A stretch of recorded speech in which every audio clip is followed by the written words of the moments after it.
So let's take the next presentation then. So we look forward to seeing you at the next conference.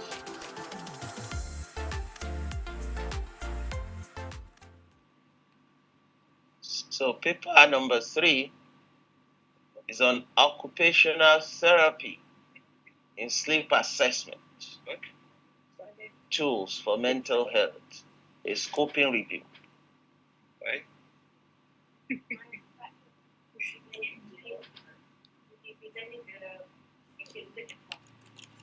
Okay, the secretary from Aki. Do you have your Indonesian collaborator online or present? Yes, sir. Present. Yes, present. Okay, wonderful. I hope there will be co-presentation. Are you the only one presenting? I'm going to first present the first slide. The second to fourth will be my partner, and then back to me. All right, that's wonderful. You have 10 minutes. Okay. Assalamualaikum, my group name. My name is Nova Aina. I'm from UMPF. Today is my co-author, Associate Professor Hidayat Syahid from Indonesia. We are pleased to present our paper titled Occupational Therapy in Sleep Assessment for Mental Health, a scoping review. Now the slide will be given to my partner first, and then I'll be back to that. Okay, thank you, Farah. Can you hear my voice clearly? Yes, we can hear you clearly. Okay. Thank you. So I will start for the background of the study. Based on the OTPF4 or Occupational Therapy Practice and Framework for Edition, sleep is recognized as one of the occupation that support health and daily functioning. And then when sleep is disrupted, it can impact psychological symptoms and then affect emotional regulation and also reduce occupational performance. Even though occupational therapy is usually already doing treatment on holistic view of health, but the use of sleep assessment tools in mental health practice is unclear and still inconsistent. So the purpose of this review was to explore how occupational therapists are using sleep assessment tools for people with mental health condition, including exploring about what kind of tools that are being used and how are integrated into intervention and what evidence gap still exists. Okay, now next slide, please.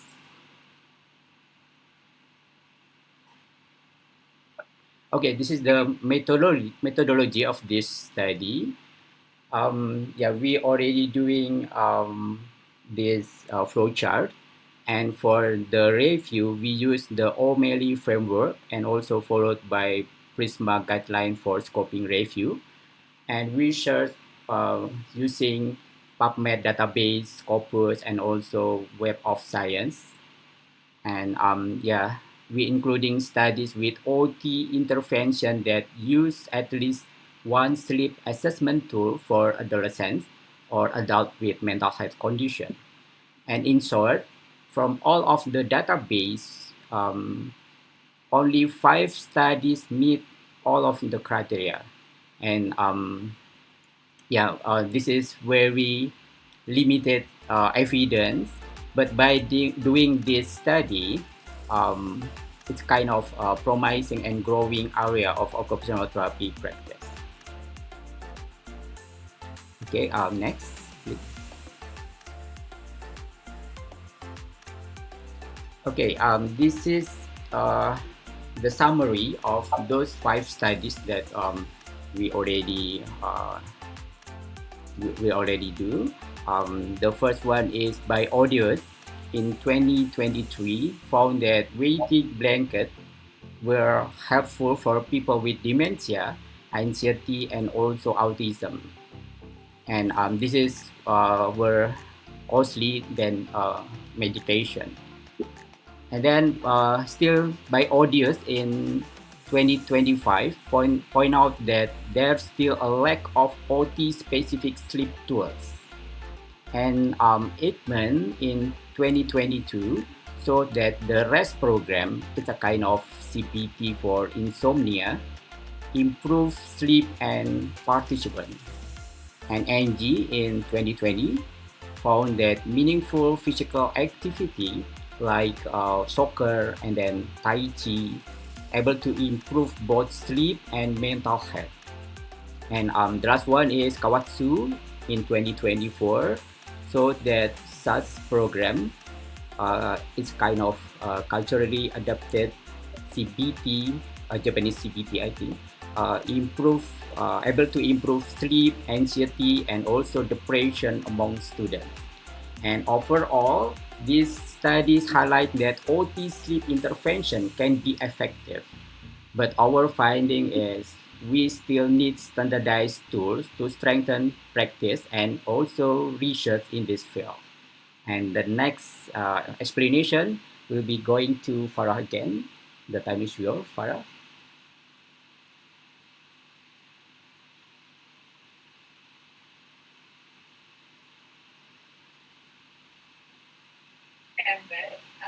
Thank you to my partner. We are going to continue to the sleep assessment tools.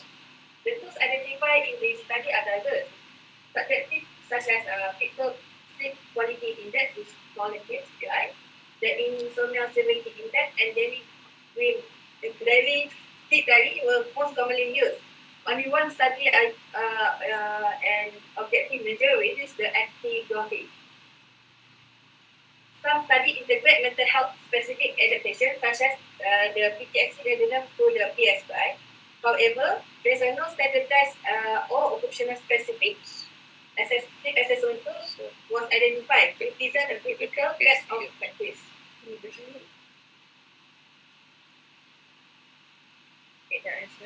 These tools were applied in the different way.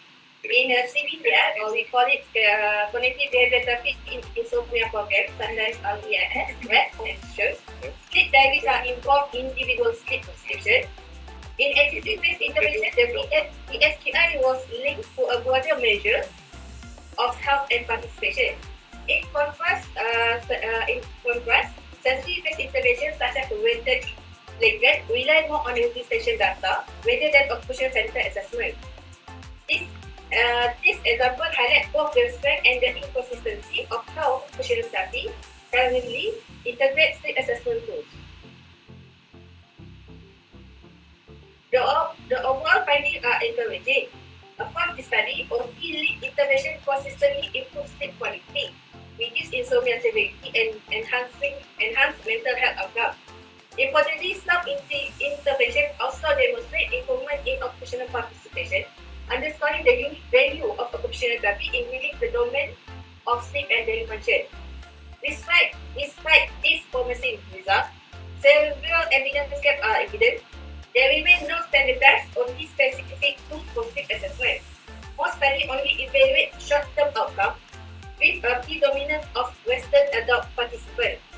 Finally, the economic evaluation was stopped, although preliminary findings suggest potential cost effectiveness of OT-lead intervention.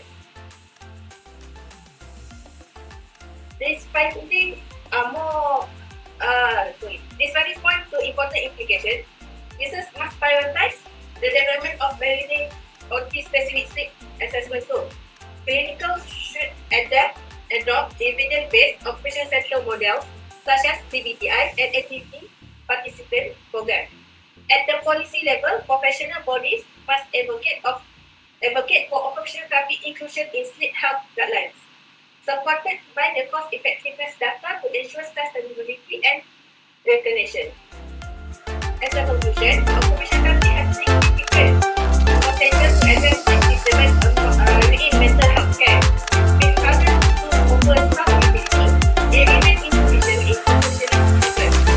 We should emphasize standardization, partially adapted models, and longitudinal trials. By doing so,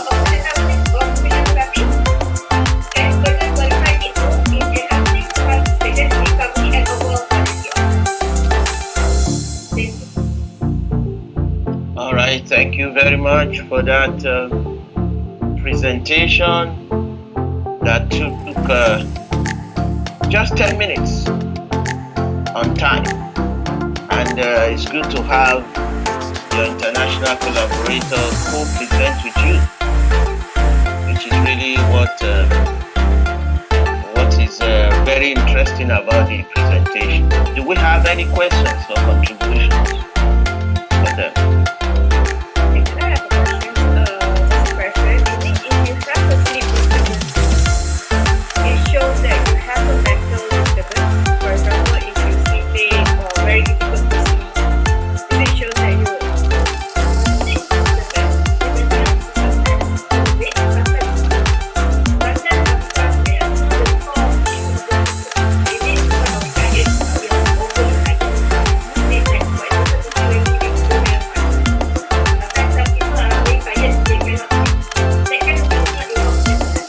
But without a reason, your mind usually give up.